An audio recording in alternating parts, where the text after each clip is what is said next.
ఒక్కసారైనా జనరల్ బోగిలో ప్రయాణం చేసిన వాళ్ళకి జీవితం అంటే ఏంటో పూర్తిగా తెలుస్తుంది. మీరెప్పుడైనా చూసారా? అయితే ఈ శీర్షిక మీకోసమే. చిన్నప్పుడు జనరల్ బోగిలో ప్రయాణం అసలు నచ్చేది కాదు. కిక్కిరిసిపోయే జనాలు, ఇరుకిరుకు దారులు, వాసన వచ్చే మనుషులు, అరుపు లాంటి మాటలు, పడుకోవడం కాదు కూర్చోడానికి కూడా స్థలం లేని బోగీలు చాలా చిరాగ్గా ఉండేది. అంత ఇరకాటంలో కూడా నాన్న మాకు సీటు ఇచ్చి అమ్మ కళ్ళల్లో చూస్తూ అంతా ఓకేనా అని తల ఊపడం ఇంకా గుర్తుంది. పెరిగే కొద్దీ జనరల్ డబ్బాల విలువ అర్థమైంది. జనరల్లో ప్రయాణించేవారంటే పేదవాళ్లు కాదని, ఏదో ఒక బలమైన కారణం ఉంటుందని నమ్మకం ఏర్పడింది.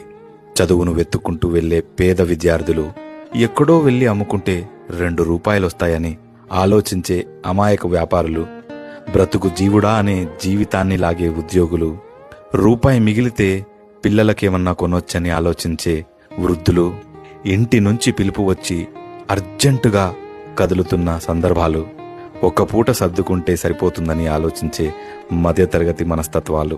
రైలు ప్రయాణం, జీవితం రెండూ ఒకటే. ఎక్కితే కన్నీళ్లు, దిగితే సంతోషాలు, ఎన్నో కొత్త పరిచయాలు, ఎన్నో కొత్త అనుభవాలు.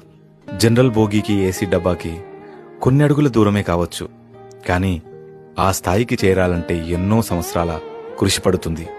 ఎన్ని గంటలు ప్రయాణం చేసి